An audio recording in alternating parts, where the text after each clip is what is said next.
Oxford Advanced Learners Dictionary gives two definitions of dream.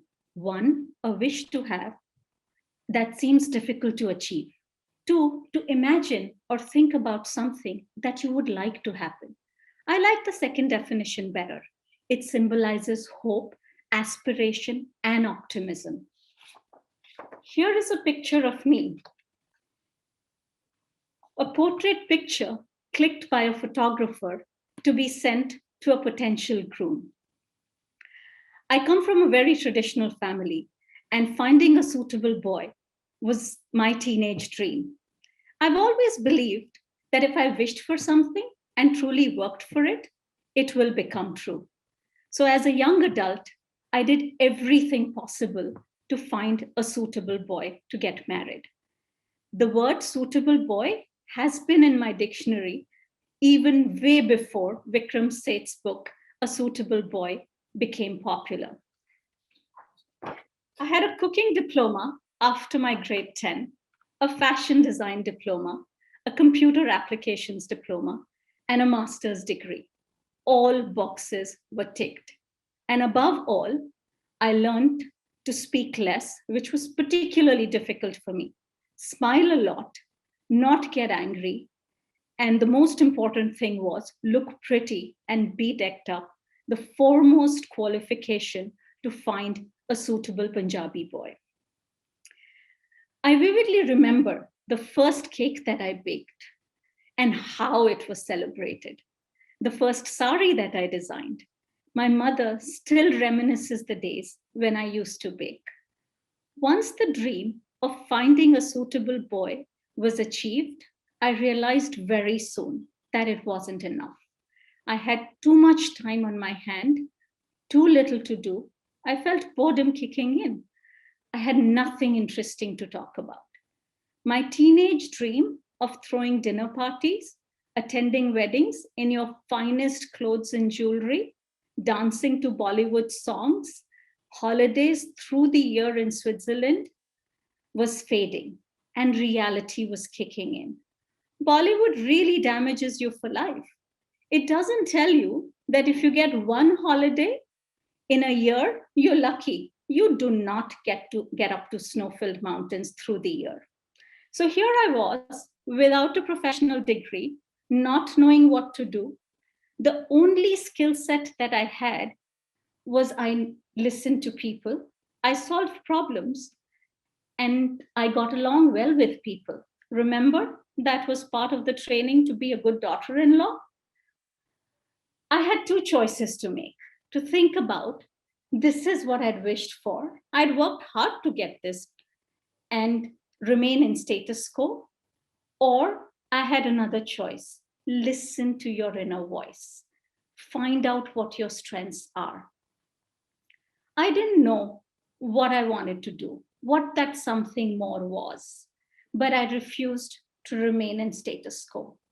I refused to be discouraged.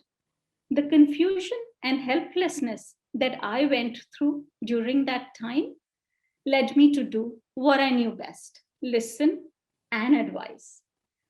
Part two of my life started with a lot of excitement and hope. I went on to study school counseling, and I did really well and worked very hard to do well in my newfound passion. I started working in a school, helping teenagers navigate their growing up pains of being a teenager, discovering who they are, finding out what their strengths are, and what they wanted to do in college and later in life. I'd realized through experience that that was the most important decision of their life. This was a truly enjoyable period of my life. I really enjoyed working with students, helping them know themselves, finding out what their dreams and passions were, and giving them the confidence to pursue their dreams. Fast forward a few years, I moved to working in international schools, working with international schools on one hand and government organizations on the other. I was traveling a lot. I was doing everything that I'd wished for. I don't remember there was a time which airport I was in. I traveled to some 20 plus countries. It was a huge high. It felt like I was living my dream. I'd found a balance of my teenage dream, throwing dinner parties, attending weddings, work, doing what I love doing, making an impact on the landscape of education. Somewhere in this wanting to do more, of living this life, the next big job, I lost the core purpose I believed in, impacting schools and students. At a certain point of time, it became a number game. How many conferences did I attend? Where is my next travel going to be? How many schools was I able to convince to do the curriculum that I was representing? I was missing something. I needed a break from all this to figure out what I wanted to do next.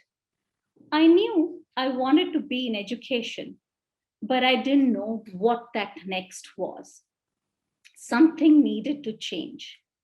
Roy Disney once said, "It's not hard to make decisions when you know what your values are." I decided not to take the next big job and start my entrepreneurial journey with working with schools and teachers. My entrepreneurial journey again started with a lot of hope and excitement. There's so much euphoria around being an entrepreneur. All these news stories which land in your inbox make it sound so cool and easy.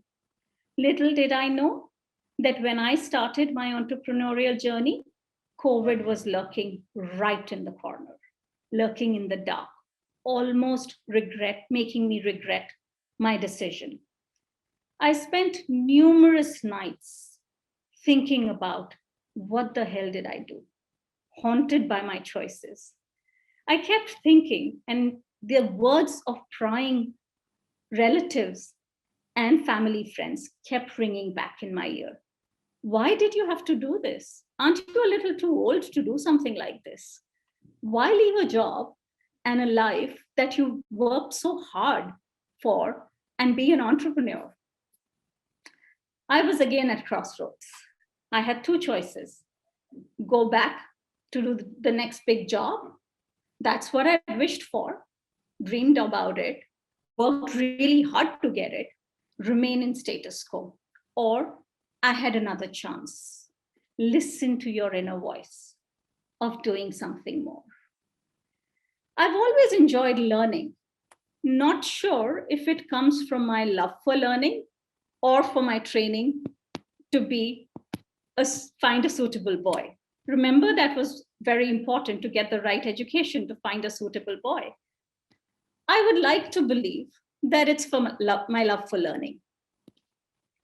I applied to NSR Cell, the startup hub at Indian Institute of Management, Bangalore.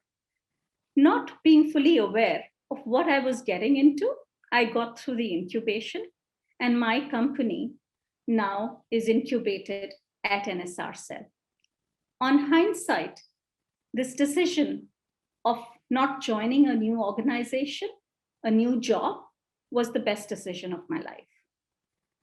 I've lost a chance to be in Forbes 30 under 30 and 40 under 40.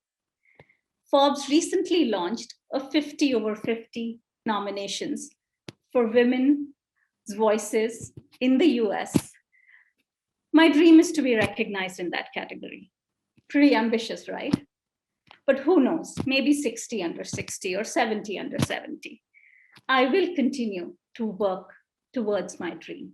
I have a very clear picture in my head of what it would look like, what I would say if I get this award. Few things that I have learned in my journey, and I would urge all of you to remember this. Recognize that our dreams will change and evolve with time. Some dreams will fail. The key is to nurture your dream, work towards it, have faith in yourself, dream big, take risks, never stop learning. You are the storyteller in your story. Take control of your narrative, your dream.